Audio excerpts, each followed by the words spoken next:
Welcome to Talking NEPA, everyone. I'm your host, Gary Perna. This week, we are talking all about the Community Service for Sight organization. Who are they? What do they do? How involved are they? And we're going to learn all about them, the great services they provide, and how you can be part of this wonderful organization as well. All that great information coming up when we return here on Talking NEPA here on WYLN. It's spring, and savings are in the air during the spring sales event at All-American Chrysler Dodge Jeep Ram. Shop our large inventory and drive off with a great deal. Lease a new Jeep Compass Latitude 4x4 for $189 a month. And during Ram Truck Month, get select Ram 1500 4x4s for as low as $32,890. Or get 0% for 72 months on the Ram 1500. Savings are in the air during the spring sales event at All-American Chrysler Dodge Jeep Ram. Join us this week on Let's Talk Chiropractic. You're going to meet some star high school athletes who are going to share with you how important chiropractic is to their ability to play. And Dr. John has an amazing offer for the other athletes out there. Watch us this week on Let's Talk Chiropractic.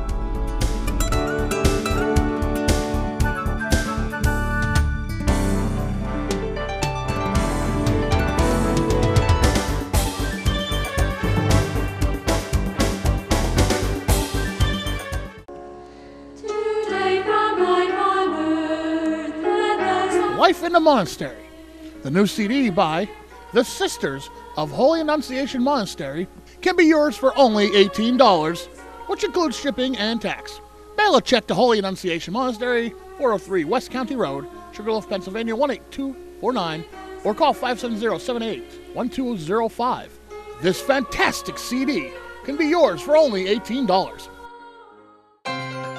In a world where an instant tweet can create a firestorm of news coverage, WYLN is moving with the times, allowing for more instant reporting of breaking news on television and on social media, as well as regular hourly news updates.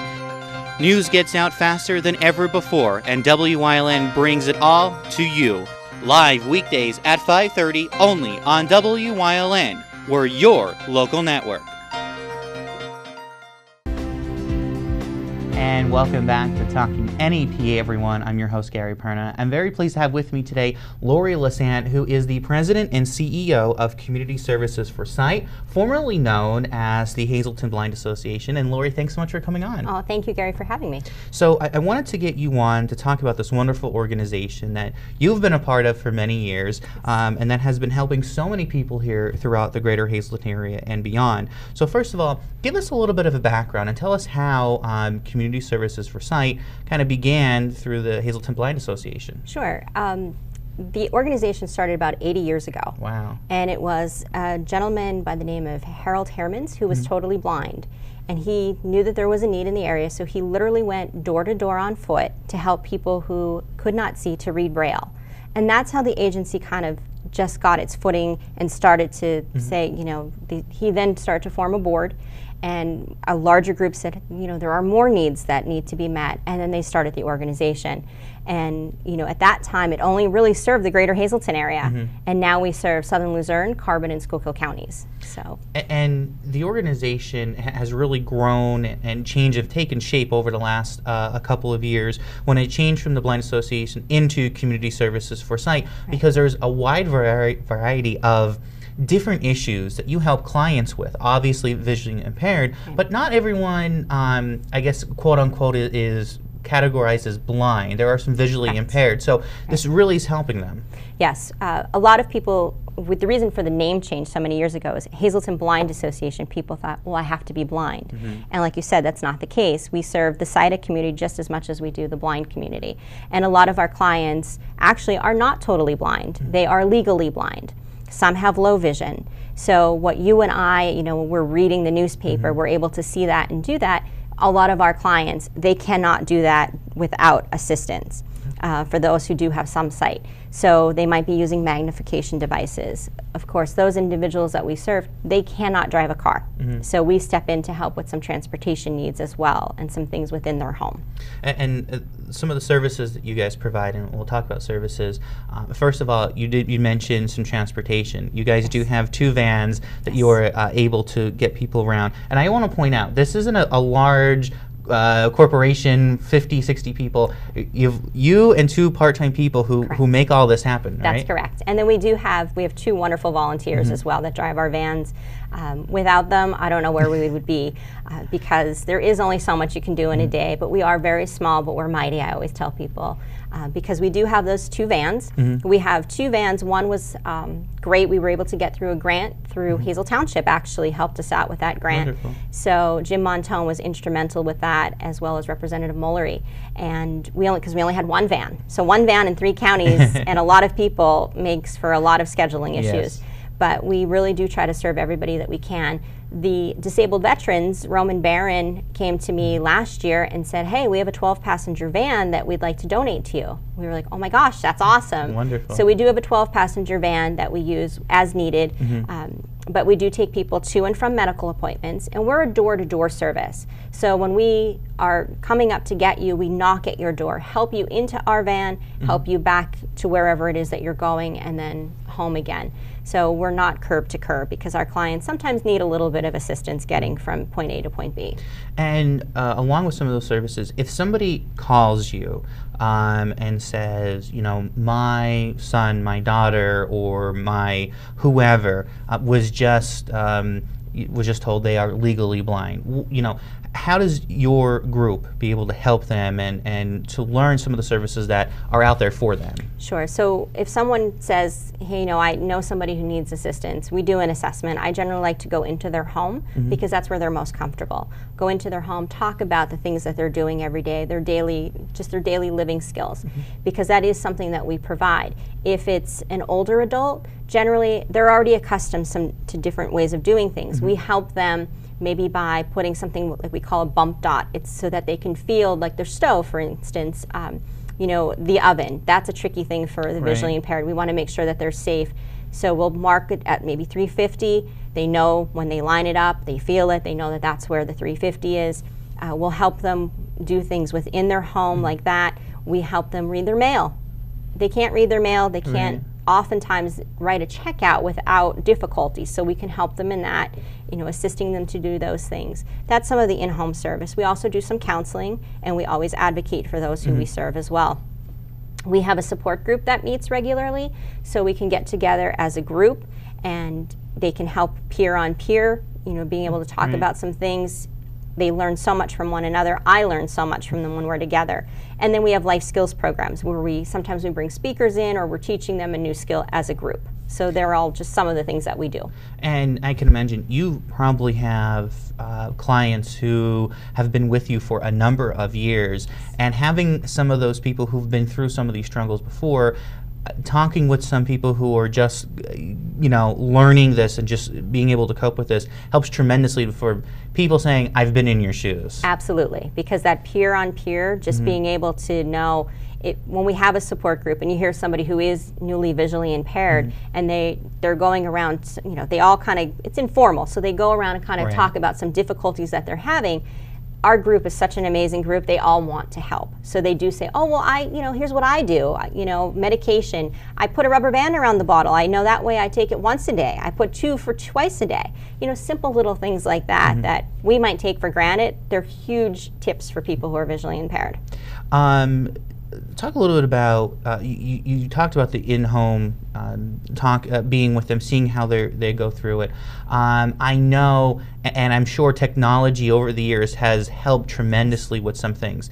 I know I had a relative of mine who in older age was being able to not see as clearly, and we were able to get bigger items, maybe like a bigger remote and stuff like that. Sure. But when you have people who are going through this, especially now with this new technology, what have you seen, and how much has it really changed since really you started with the organization? Sure. I'm with the agency almost 22 years. So when I first came in, it was hard to get magnification devices, just a simple handheld magnifier that sometimes you would see. You know, I remember a relative of mine was a stamp collector, and you would see them, you know, looking at their stamp with it. So we have all different magnification. We have simple handheld, just like an old-fashioned magnifier. We have electronic magnifier, so it looks almost like our smartphone, but has a handle.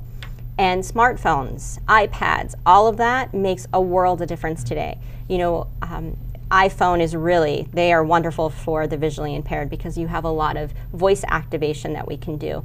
There are apps that you could use for money identification. There is a great app called Be My Eyes. Then if I click the app, a volunteer comes on and I can show them, you know, I'm in the grocery store and I'm looking for, you know, oranges or something. They can direct me to where they are. They can tell me, you know, what I should buy, if they look okay or not. It's wonderful. Wow. So technology has certainly given a lot more independence. Wow, wonderful. There's a lot more we're going to talk about. We're going to take a short break. When we come back, we're going to talk about some of the youngest clients of Community Services for Sight and a wonderful camp that Lori and her group puts on every year for those visually impaired students. Stay with us. We'll be right back here on Talking NEPA.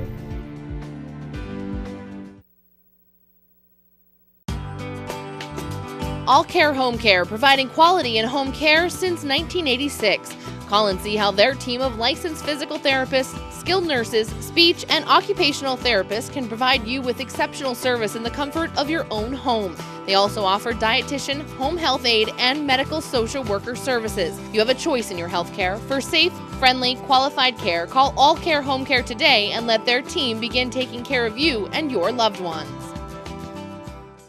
Hi, I'm Paula Degnan, news anchor and reporter for WYLN News. With over 30 years of experience in local news, I'm proud to be a part of your #1 local news team. When local news happens, you can count on WYLN News to be there, whether it's in Wilkes-Barre, Freeland, or right here in Hazleton.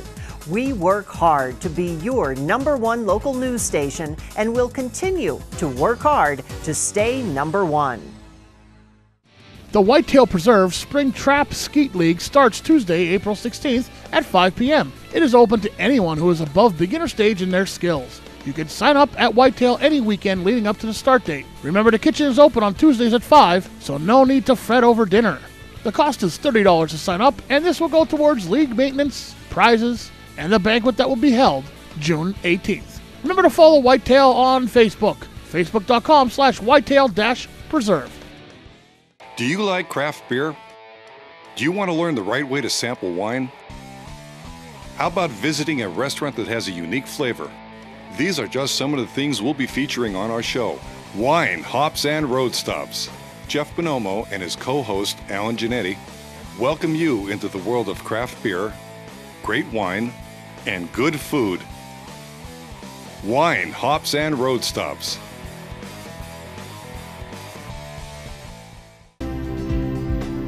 And welcome back to Talking NEPA, everyone. I'm Gary Perno. I'm here with Lori Lesante, the President and CEO of Community Services for Sight, a wonderful organization. Their website, phone number, email address have been up at the bottom of your screen throughout the show. If you know somebody who is struggling with vision impaired problems, give them a call. They can be able to help you get some great information and consultation as well. So Lori, I want to talk about some of the youngest clients you have, and you put on each year a camp for the children, and you have some other events that go on. So I want to first start with the camp and how that came about. And I know this is a wonderful event you guys do each and every year. Thank you. Our camp, I'm very proud of our camp program. Our camp program started about 14, 15 years ago. And the true story is I was 9 months pregnant with my daughter, and we were taking kids to a camp in Allentown. And I thought, oh my gosh, I can't do this anymore. So I started thinking about how can we make our own? And with the help of some wonderful people and some financial assistance, we started a camp. And we now partner with the Northeast Sight Service Center in Exeter. So we partner with them so that we could provide more service to more kids and we're able to really use all of our resources. And the premise of the camp is to teach kids to be independent, so that, you know, they can be just like all of their other friends and make friends that are like them having vision issues. Because again, that peer-to-peer, it's so important. I have one little girl who says all the time when we talk about camp, you know, she always says, it's so nice to come to camp because everybody's like me here. So you know, they all understand when they're struggling doing something. But everything that we do is teaching them independence, but we also have a lot of fun. Socialization is very big for our visually impaired group, because sometimes they become isolated because they're not, quote unquote, like everybody else, you know. So it's such a wonderful program. We do all kinds of things. And I can remember covering the camp for news and seeing all the things that go on, and it is a little bit of a learning and learn how to doing things, but it's also fun. You're also, you know, the kids are enjoying it. They're getting to maybe experience some things that they wouldn't normally, and you're being able to open the doors with that. Yes, one of my big things is always giving them an opportunity that they may not have otherwise had. And, you know, sometimes the kids get upset with me because I push them to do things. We never want them in any harm. We always make sure it's safe. But, you know, one of the things I remember the kids doing, we took them to drive go-karts, because most of my kids aren't ever going to drive a car. So we wanted them to be able to experience that. They've done rock wall climbing. You know, you would not, fully sighted, you are not getting me to climb, but they have done it. And to see the things that they do and the amazing confidence that they build doing some things. We took a group zip lining, and they're like, oh, you have to do it. I was like, no thanks, I'll stay on the floor, you know, I'll be on the ground here. And just to watch the smile on their face that they were able to accomplish this was unbelievable. There's no better reward than that smile.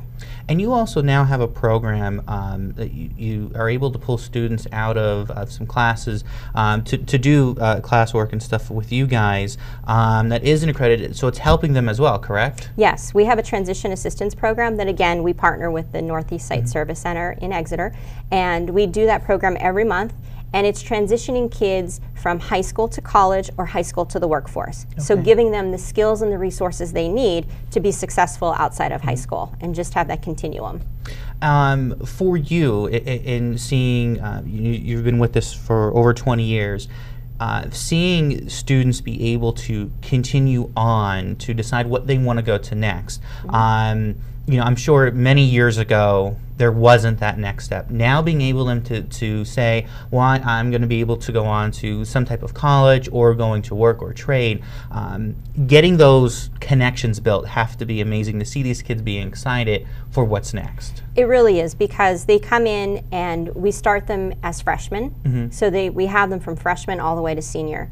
And to watch the success, watch their growth. We teach them how to write a resume. We teach them how to do a job interview. We do job shadowing. When I was a kid, I wish somebody would have, you know, given you that opportunity before you decided this is what I want to go to college for. We take them to a college campus. We have them work with the person at the college who can help them about disclosing their disability. How can I get the help I need to be a successful student? And we do the same with the workforce. So we take them to different jobs where they tell us that they have a great interest, and we pair them up and let them go shadow for that day to see, is this something that I can do without accommodation, or to help us understand what accommodations will they need to do the job that they really want to do, so that, again, once they graduate from high school, we put them into the young adult program, and we continue to follow them and help them to be successful and reach their goals. It's wonderful to see students or young people who have a disability, whatever it may be, or an impairment, whatever it may be. Today there's more and more available to them than there were years ago. So being able to go out and say, you know, I can do this job, I can learn how to do this, and being able, and there's a lot of great organizations, Community Services for Sight, many other ones right here in the greater Hazleton area people don't know about, that are affording these opportunities. Lori, you also have some great events that go on throughout the year. One down at Valley Lanes every year, am I correct? Yes, absolutely. Our bowling tournament. It's a 9-tap bowling tournament. Yes. No tap bowling tournament. Nines or strikes, so that's my kind of bowling tournament. But the community comes out. The Pulaski Club is a huge supporter of that event, and Bobby Horrocks at Valley Lanes, we couldn't do it without him. So Everyone comes out for that, and our kids all bowl in that event too, which is really nice because they come out and they're part of this event that's raising funds to provide the programs that we do throughout the year. And I want to point something out about that. You also, correct me if I'm wrong, but at one point turned the lights out? That's correct, okay. Yes. We like you to bowl in the dark. We don't want people, we're trying to raise awareness.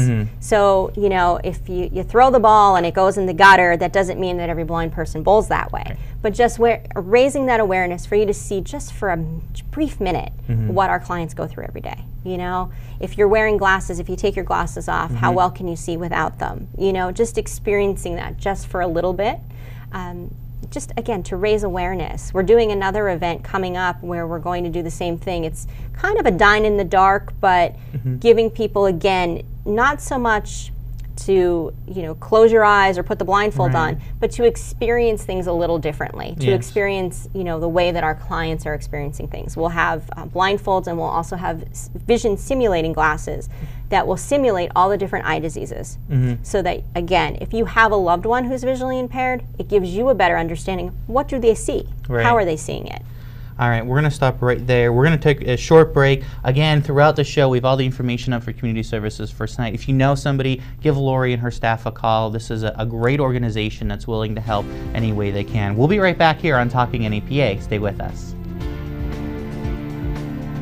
It's spring, and savings are in the air during the spring sales event at All American Chrysler Dodge Jeep Ram. Shop our large inventory and drive off with a great deal. Lease a new Jeep Compass Latitude 4x4 for $189 a month. And during Ram Truck Month, get select Ram 1500 4x4s for as low as $32,890. Or get 0% for 72 months on the Ram 1500. Savings are in the air during the spring sales event at All American Chrysler Dodge Jeep Ram. Go hog wild for Iron Pigs Baseball. WYLN is televising the Lehigh Valley Iron Pigs live. America's favorite pastime on your local network, WYLN TV 35. See the Stars of Tomorrow at Coca-Cola Park. Don't miss any of the games here on WYLN TV 35. Visit WYLNTV.com for a complete Iron Pigs schedule. Lehigh Valley Iron Pigs on WYLN, your home for live sports. Pull it.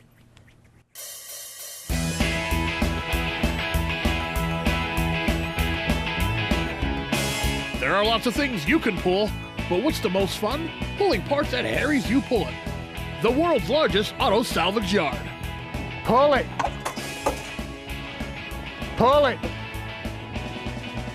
Come visit any of their 3 convenient Harry's You Pull It locations: Hazleton, Allentown, Pennsburg, and Pull It.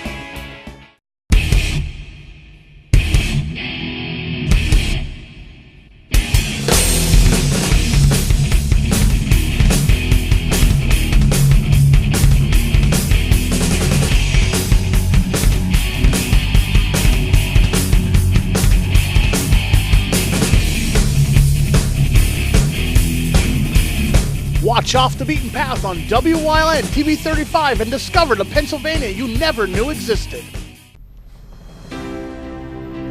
And welcome back here to Talking NEPA, everyone. I'm Gary Perna. I'm very pleased to have Lori Lesante, the President and CEO of Community Services for Sight.